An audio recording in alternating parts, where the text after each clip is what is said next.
Take your seats. Ang NHA General Manager na siyang namahala dito sa proyektong ito, GM Jobentay. Andito rin po ang ating kasama sa House of Representatives at sa matagal na. Ayoko nang sabihin lahat ng pinagsamahan natin, makakalata yung mga edad natin. Bataan na 2nd District Representative Albert Raymond Garcia. At ang ama ng probinsya ng Bataan, the Province of Bataan Governor Jose Enrique Garcia III. Ang ating alkalde, Mayor Francis Anthony Garcia. At ang pinakamahalaga na bisita natin dito ngayon, ang mga beneficiaries ng Low-Rise Housing NHA Balanga City Low-Rise Housing Project. My fellow workers in government, other distinguished guests, ladies and gentlemen, magandang umaga po sa inyong lahat. Maraming salamat sa inyong mainit sa pagtanggap. Hindi lang sa init talaga, pero ngunit napakainit ng pagtanggap ninyo sa akin dito sa Balanga City, Bataan.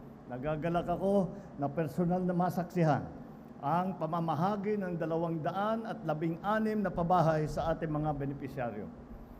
Para sa kaalaman ng lahat, ang NHA Balanga City Low-Rise Housing Project ay bahagi ng ating patuloy na pagsisikap upang bigyan ng maayos na tahanan ang bawat mamamayang Pilipino.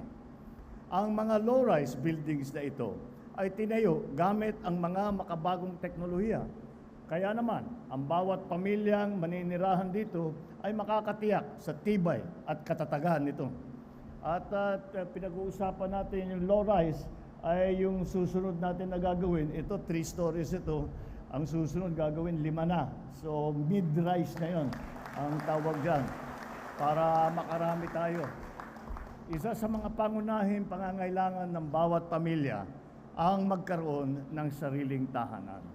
Ito marahil ang pinakamahalaga, lalo na para sa mga kababayan nating nakatira sa mga mapanganib na lugar. Bahagi ng katungkulan natin na mailikas sila muna sa delikadong lugar tulad ng mga daluyan ng ilog.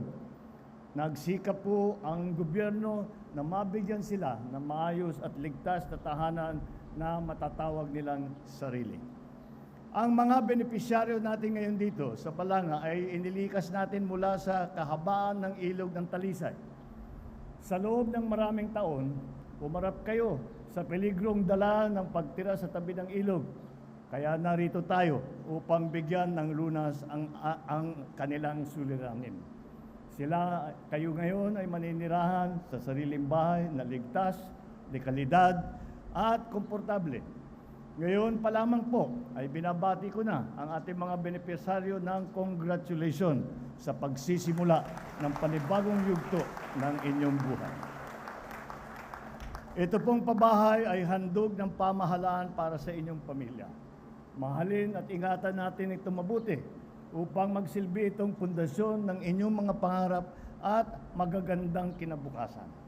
Naway inyo rin pagyamanin ang komunidad dito upang sabay-sabay kayong umuunlad at gumiginhawa. Narito ang inyong pamahalaan, lalong-lalo na ang lokal na pamahalaan ng Balanga, ang panlalawigang pamahalaan ng Bataan upang gabayan kayo sa lahat ng oras.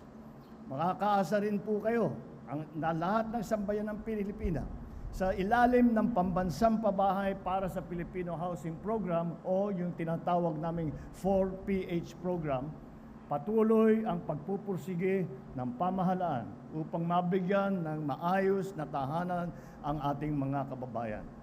Ngunit ito talaga, alam nyo po, nung kahapon galing po ako sa Bacolod at kami naman ang may yung mga agrarian reform beneficiaries.